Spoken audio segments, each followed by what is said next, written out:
এসওফের আয়োজিত আরো একটি ফিজিক্স ক্লাসে তোমাদের সবাইকে স্বাগতম জানাচ্ছি। তোমরা নিশ্চয়ই জেনে থাকবে যে আমরা আমাদের এইবারের ফিজিক্স ক্লাসগুলোতে তোমার ভেক্টর সম্পর্কিত আলোচনাগুলো শুরু করেছি। তো আজকে আমাদের ভেক্টরের 2 নাম্বার ক্লাস। তো এই ভেক্টরের 2 নাম্বার ক্লাসে আমরা আজকে আলোচনা করতে চাচ্ছি আমাদের ভেক্টর রাশিতে ব্যবহৃত কতিপয় কয়েকটি ভেক্টর সম্পর্কে। ওকে, তো আমার ভেক্টর রাশিতে কিছু কিছু ভেক্টর সবসময় ইউজ হয়, যা আমরা যদি আমাদের আলোচনাগুলো সামনে এগিয়ে নিয়ে যাওয়ার চেষ্টা করি তাহলে আমরা বিভিন্ন জায়গার ভিতর কিছু কিছু ভেক্টর দেখতে পাই। তো সেই ভেক্টরগুলো কারা? দেখো, আমি আমার এই বোর্ডের ভিতর ওই একক ভেক্টর, আয়ত একক ভেক্টর নামে কিছু ভেক্টর তোমাদের সামনে তুলে ধরার চেষ্টা করেছি। তো আমি পর্যায়ক্রমে সেই ভেক্টরগুলো কি সেগুলো ব্যাখ্যা করার চেষ্টা করব। আশা করি তোমরা আমার এই পুরো ক্লাসটি মনোযোগের সহিত করবে এবং তোমরা একটু জাস্ট আমার এই ক্লাসটা শুরু হওয়ার আগে এতটুকু মনে রাখো যে হচ্ছে এই যে ভেক্টরগুলো নিয়ে আমরা এখন আলোচনা করব, এই যে আলোচ্য ভেক্টরগুলো আমাদের যেহেতু সৃজনশীল পদ্ধতিতে পরীক্ষা হয়, তো সৃজনশীলের তোমার ক নাম্বার প্রশ্নে আসার অনেক বেশি সম্ভাবনা আছে। অর্থাৎ এই সংজ্ঞাগুলো তোমার হচ্ছে জ্ঞানমূলক প্রশ্নে কিন্তু অনেক সময় চলে আসে। তাহলে চলো আর কথা না বাড়িয়ে আমাদের মূল আলোচনায় যাওয়া যাক। তো আমাদের মূল আলোচনা সবার প্রথমেই থাকতেছে হচ্ছে একক ভেক্টর। দেখো, একক ভেক্টরটা কি? একক ভেক্টর হচ্ছে এমন একটা ভেক্টর, যেহেতু আমি ভেক্টর রাশি নিয়ে কথা বলছি তার অবশ্যই কি মানের সাথে সাথে দিক থাকতে হবে, তাই না? তাহলে এই একক ভেক্টরটা হচ্ছে এমনই একটা ভেক্টর রাশি যার দিক আছে তবে তার মানটা হচ্ছে শুধুমাত্র এক। ওকে, অর্থাৎ যে সকল ভেক্টর রাশির মান এক, ওকে, যে সকল ভেক্টর রাশির মান যদি হয় এক প্লাস তার সাথে যেহেতু সে ভেক্টর তার দিক থাকতেছে, তাহলে এরকম কোনো একটা একক মান বিশিষ্ট ভেক্টর রাশিকে আমরা বলবো হচ্ছে কি সে একটা একক ভেক্টর। ওকে, তো এই একক ভেক্টরটা জানার পর আমার পরবর্তী টপিকের নাম হচ্ছে আয়ত একক ভেক্টর। তাহলে তুমি যেহেতু একক ভেক্টর জিনিসটা বুঝে গেছো, তাহলে জাস্ট দেখো এখানেও একক ভেক্টর কথা বলা আছে, আয়ত একক ভেক্টরের ভিতর কিন্তু একক ভেক্টর কথাটা বলা আছে। তাহলে অবশ্যই এই জায়গার ভিতর একটা নতুন শব্দ যোগ হয়েছে আয়তনাম, তাই না? তো এই একক ভেক্টরটা বুঝারা তুমি যদি একক ভেক্টরটা বুঝে নাও অনেক বেশি সহজ হয়ে যাবে। কেন? কারণ হচ্ছে কি আমরা ওই একক ভেক্টরের সাহায্যে এই আয়ত একক ভেক্টরটাকে কি করি, আমরা প্রকাশ করি। কিভাবে? দেখো, তোমরা নিশ্চয়ই ত্রিমাত্রিক কার্তেশীয় স্থানাঙ্ক ব্যবস্থা অর্থাৎ হচ্ছে এরকম কোন একটা এক্স ওয়াই জেড অক্ষ নিয়ে তোমরা কি পড়াশোনা করেছো, তাই না? তাহলে এই যে আমার এক্স ওয়াই জেড অক্ষ দিয়ে আমি যে হচ্ছে স্থানাঙ্ক ব্যবস্থাটাকে প্রকাশ করতে যাচ্ছিলাম, এটা হচ্ছে কি ত্রিমাত্রিক কার্তেশীয় স্থানাঙ্ক ব্যবস্থা, তাই না? তাহলে এইটাকে যদি আমরা একটা কোনো একটা বস্তুর দৈর্ঘ্য প্রস্থ উচ্চতা দিয়ে যদি আমি প্রকাশ করতে চাই, তাহলে সেই বস্তুটার কি আমরা একটা ত্রিমাত্রিক চিত্র এখানে তুলে ধরতে পারবো, তাই না? এই ইয়াটার সাহায্যে, এই স্থানাঙ্ক ব্যবস্থার সাহায্যে। তো আমরা কি করতাম, এই স্থানাঙ্ক ব্যবস্থার এক জায়গার ভিতর এক্স অক্ষ ধরতাম, এক জায়গায় ওয়াই অক্ষ ধরতাম, আর একটা জায়গায় কি জেড অক্ষ ধরতাম, এবং এই তিনটা অক্ষ যে জায়গার ভিতর সমকোণে স্পর্শ করছে সেটাকে আমরা মূল বিন্দু বা তোমার হচ্ছে কি অরিজিন হিসেবে ধরে কাজ চালাতাম, তাই না? তো এই যে তিনটা অক্ষ বরাবর আমার কি থাকতো, নরমালি একটু ভালো করে কার্তেশীয় স্থানাঙ্ক ব্যবস্থাটা যদি মনে করো তাহলে একটু দেখতে পাবা এই তিনটা অক্ষ বরাবর আমার কি থাকতো, 1 2 3 4 এরকম করে কিছু ছক কাটা থাকতো, তাই না? তো আমি যদি হচ্ছে গিয়ে কি সেই কার্তেশীয় বা ত্রিমাত্রিক কার্তেশীয় স্থানাঙ্ক ব্যবস্থার ভিতর যদি হচ্ছে আমি একক ভেক্টরের সাহায্যে প্রকাশ করতে চাই, তাহলে এই জায়গার ভিতর আমি যেই ভেক্টরটাকে প্রকাশ করতে পারবো সেই ভেক্টরগুলোই হচ্ছে কি আমার আয়ত একক ভেক্টর। ওকে, তো হয়তোবা জিনিসটা একটু কঠিন মনে হচ্ছে, আমি একটু জাস্ট সহজ করে বলি। যদি আমরা ত্রিমাত্রিক কার্তেশীয় স্থানাঙ্ক ব্যবস্থায় এক্স ওয়াই জেড অক্ষের ধনাত্মক দিক বরাবর তিনটা একক ভেক্টর, তাদেরকে আমি প্রকাশ করতে পারি আই জে কে। গত ক্লাসে ভেক্টরের প্রকাশ যদি তোমরা করে থাকো তাহলে জানতে পারবে যে আমরা একক ভেক্টরগুলো এই ছোট হাতের আই জে কে এবং হচ্ছে তাদের মাথার উপর একটা ক্যাপ দিয়ে বা হচ্ছে যে কোনো তোমার হচ্ছে কি স্মল অ্যালফাবেটের সাহায্যে জাস্ট তার মাথার উপর ক্যাপ দিয়ে কিন্তু হচ্ছে কি একক ভেক্টরগুলো প্রকাশ করি। তো আমি বলতেছিলাম যে আমরা যদি কোনো একটা ত্রিমাত্রিক কার্তেশীয় স্থানাঙ্ক ব্যবস্থার এক্স ওয়াই জেড অক্ষের ধনাত্মক দিক বরাবর তিনটা একক vector, okay, I J K যদি আমি প্রকাশ করে কোনো একটা ভেক্টরকে প্রকাশ করার চেষ্টা করি, তাহলে আমরা যেই ভেক্টরটা পাবো সেই ভেক্টরটা হচ্ছে কি আমার আয়ত একক ভেক্টর। আশা করি তুমি আমার এই আয়ত একক ভেক্টরের আলোচনাটা বুঝতে পেরেছো। এর পরবর্তী যে আলোচনাটা আছে তার নাম হচ্ছে কি নাল ভেক্টর, তাই না? সবসময় মনে রাখবে নাল, হ্যাঁ, এই নাল এন্ড ইউ ডাবল, এটা মানে কি? এটা মানে হচ্ছে শূন্য, অর্থাৎ যেই সকল ভেক্টরের মান শূন্য তারাই হচ্ছে কি আমার নাল ভেক্টর। ওকে, তো তারপর আমরা যদি চলে যাই অবস্থান ভেক্টরের কাছে, তাহলে অবস্থান ভেক্টরটা মানে আসলে কি? দেখো, অবস্থান ভেক্টরটা হচ্ছে এমন একটা ভেক্টর, সেটা তুমি বুঝতে হলে একটু আমার একটু স্থানাঙ্ক ব্যবস্থার কাছে যাওয়া লাগবে। ওকে, তাহলে আমরা একটা দ্বিমাত্রিক স্থানাঙ্ক ব্যবস্থা যদি আঁকার চেষ্টা করি, তাহলে দেখো তো এটা হচ্ছে কি একটা দ্বিমাত্রিক স্থানাঙ্ক ব্যবস্থার জন্য আমার ওই অক্ষগুলো, তাই না? তাহলে এটা তুমি যদি x অক্ষ ধরো, তাহলে এটা হচ্ছে তোমার সেই y অক্ষ, আর এটা হচ্ছে তোমার অরিজিন বা মূল বিন্দু। ওকে, তাহলে সাপোজ মনে করো কোনো একটা ভেক্টর যে পথে গমন করতেছে সেটা হচ্ছে কি একটা তার একটা বিন্দু হচ্ছে কি a, ওকে, a। এখন তুমি যদি ওই a বিন্দুটার অবস্থান ভেক্টরটা নির্ণয় করতে চাও, তাহলে তোমার কি করতে হবে? অরিজিন থেকে a ভেক্টরের উপর একটা বা এ বিন্দুর উপর তোমার কি করতে হবে? একটা রেখা অঙ্কন করতে হবে। ওকে, তো তুমি যখন সেই রেখাটা অঙ্কন করে তোমার এ ভেক্টরটাকে প্রকাশ করার চেষ্টা করবে, তাহলে এই ও থেকে এ ভেক্টরের ভিতর যে জিনিসটা পাবো সেটাই হচ্ছে কি আমার সেই ওই এ বিন্দু তোমার কি হচ্ছে অবস্থান ভেক্টর। ওকে, এটাকে সাধারণত আমরা হচ্ছে ছোট হাতের আর দ্বারা প্রকাশ করার চেষ্টা করি। ওকে, তাহলে এই হচ্ছে তোমার সেই অবস্থান ভেক্টর। যদি আমরা একটু সংজ্ঞা আকারে বলতে চাই, তাহলে বলতে পারি প্রসঙ্গ কাঠামোর মূল বিন্দুর সাপেক্ষে অন্য কোনো একটা বিন্দুর অবস্থান নির্ণয় বা নির্দেশ করার জন্য যে ভেক্টর ইউজ করা হয় সেটা হচ্ছে কি আমার অবস্থান ভেক্টর। ওকে, তারপর আমরা এর পরবর্তী টপিকের কাছে যেতে চাই, যার নাম হচ্ছে সরণ ভেক্টর।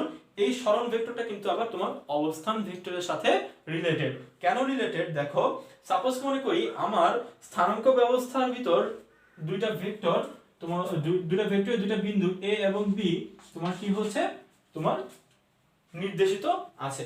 এখন তুমি যদি হচ্ছে আমার অরিজিন থেকে এই a এর উপর একটা রেখা অঙ্কন করে একটা ভেক্টর অবস্থান ভেক্টর, এটা যদি আমি একটু স্পেসিফিকলি বলতে চাই r1 বলো, তাহলে তুমি যদি ওই যে b বিন্দুটা আছে না, সেই বিন্দুর জন্য তুমি যদি আরো একটা রেখা এভাবে অঙ্কন করে তুমি যদি তাকে তার b বিন্দুর অবস্থান ভেক্টর r2 হিসেবে প্রকাশ করার চেষ্টা করো, তাহলে দেখো আমরা কিন্তু r1 এবং r2 a এবং b বিন্দুর জন্য দুটো অবস্থান ভেক্টর পেয়ে গেছি, তাই না?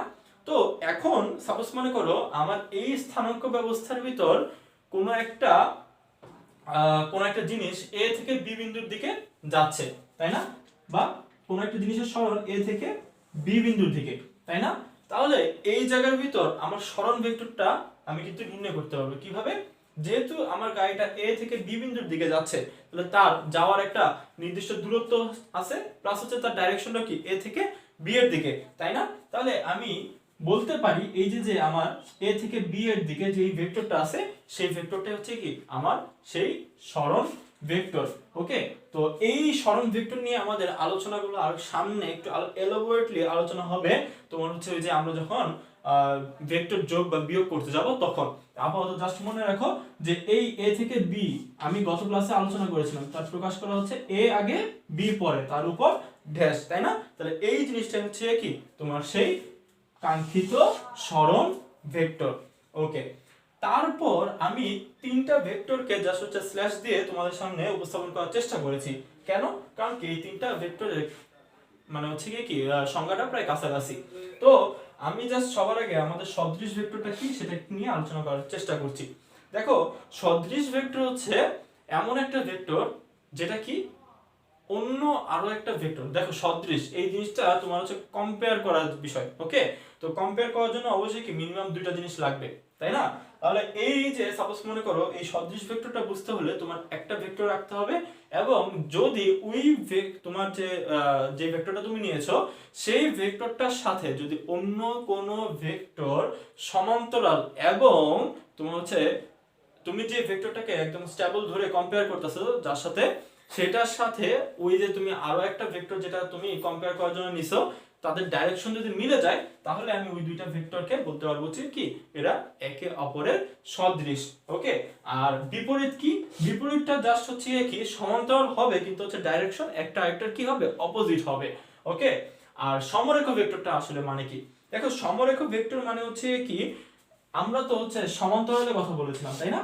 সমান্তরাল হলে জাস্ট যদি ডাইরেকশনটা এক হয় তাহলে এটা কি সদৃশ, আর যদি ডাইরেকশনটা তোমার অপোজিট হয়ে যায় তখন এটা কি হবে, অসদৃশ ভেক্টর, তাই না?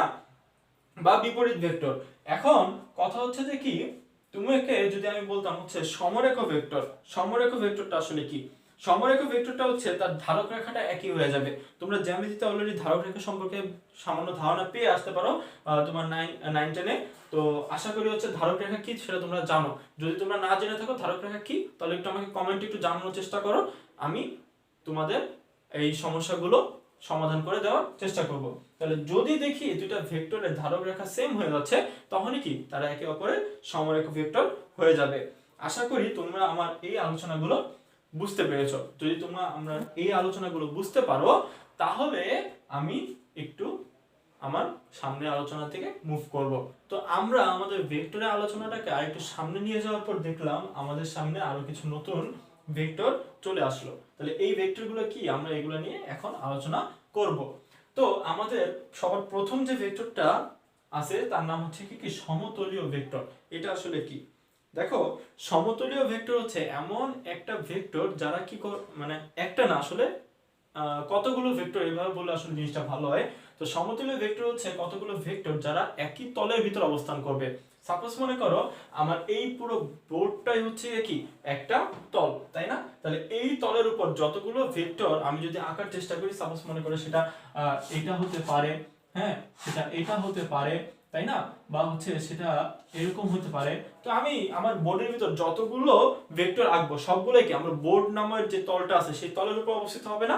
তাহলে একই তলের উপর অবস্থিত যত রকমের ভেক্টর গুলো আছে তাদের সবাইকে আমি বলবো কি, তারা হচ্ছে কি সমতলীয় ভেক্টর। তো আশা করি সমতলীয় ভেক্টরের আইডিয়াটা তোমাদের মাথায় ঢুকে গেছে। তারপর আমরা যদি একটু সঠিক ভেক্টরটা নিয়ে আলোচনা করতে চাই, তাহলে এখানে কি বলতে পারি? দেখো, সঠিক ভেক্টর হচ্ছে এমন এক ধরনের ভেক্টর যার কি মান শূন্য নয়। অর্থাৎ যদি মান শূন্য হয়ে যেত তাহলে তাকে আমরা তো নাল ভেক্টর বলতাম, তাই না? তাহলে নাল ভেক্টর বাদে আর যতগুলো ভেক্টর আছে যাদের মান শূন্য নয় তারা সবাই কি সঠিক ভেক্টর। এরপর বিপ্রতীক ভেক্টরের যে জিনিসটা আছে, জাস্ট আমি এখানে একটু অ্যাড করতে চাই, তোমার এই সঠিক ভেক্টর এবং বিপ্রতীক ভেক্টর এগুলো পরীক্ষার ভিতর প্রায় আসে, তো এগুলো একটু জাস্ট মনে রাখার চেষ্টা করবে, এগুলো অনেক কনফিউজিং। তো বিপ্রতীক ভেক্টরটা আসলে কি? বিপ্রতীক ভেক্টরটা হচ্ছে যদি একটা ভেক্টরের মান অপর একটা ভেক্টরের মানের বিপরীত হয়। ওকে, মানের বিপরীত হয়। অর্থাৎ আমি এখানে বুঝে যাচ্ছি, সাপোজ মনে করো আমার একটা ভেক্টর যার নাম আমি বলতেছি এ, তাহলে এই এ ভেক্টরের মান যদি হচ্ছে তোমার 3i হয়, ওকে, অর্থাৎ সেটা হচ্ছে x অক্ষের দিকে 3 একক ওদিকে চলে গেছে, হ্যাঁ। আচ্ছা, তো আমি যদি বলি এটা একটা a ভেক্টর যার মান হচ্ছে 3i, তাহলে এই a ভেক্টরের বিপ্রতীক ভেক্টর হচ্ছে যদি b হয়, বা বিপ্রতীক ভেক্টর যদি b হতে হয় তাহলে b এর মান হতে হবে তোমার এর সমান্তরাল কিন্তু বিপরীত, অর্থাৎ হচ্ছে 1/3i। ওকে, আশা করি তোমরা বিপ্রতীক ভেক্টরের জিনিসটা বুঝতে পেরেছো। তো এরপর যে দুটো ভেক্টর আছে সেই দুটো ভেক্টর অনেক ইজি, কিন্তু হচ্ছে জাস্ট কি একে অপরের সাথে সম্পর্কযুক্ত। সেটা কি? এক নম্বরে বলতেছি হচ্ছে কি স্বাধীন ভেক্টর। দেখো, স্বাধীন ভেক্টর হচ্ছে কি নামেই তার পরিচয়। সেটা কিভাবে? যে স্বাধীন সে কিন্তু কোনো বাধা ধরা মানে না, তাই না? তাহলে আমি যদি কোনো একটা ভেক্টরের পাদবিন্দু, দেখো আবারও বলতেছি আমি কিন্তু প্রথম ক্লাসে পাদবিন্দু এবং হচ্ছে শীর্ষবিন্দু এই জিনিসগুলো নিয়ে আলোচনা করেছিলাম। তো তুমি যদি কোনো একটা ভেক্টরের পাদবিন্দু তোমার মনের খেয়াল খুশি মতো নির্বাচন করতে পারো, তাহলেই সেই ভেক্টরের নাম কি হবে? স্বাধীন ভেক্টর। তাহলে তুমি যদি স্বাধীন ভেক্টরটা বুঝে যেতে পারো, তাহলে একটু জাস্ট দেখো তো সীমাবদ্ধ ভেক্টরটা কি? কাছাকাছি মনে হচ্ছে না? যদি কাছাকাছি মনে হয় তাহলে তার উত্তরটা তুমি এইভাবে দিতে পারো যে যদি কোনো একটা ভেক্টরের পাদবিন্দু ইচ্ছা মতো নির্ণয় করা না যায়, তাহলে কি তারা হচ্ছে কি একটা স্বাধীন ভেক্টর। আশা করি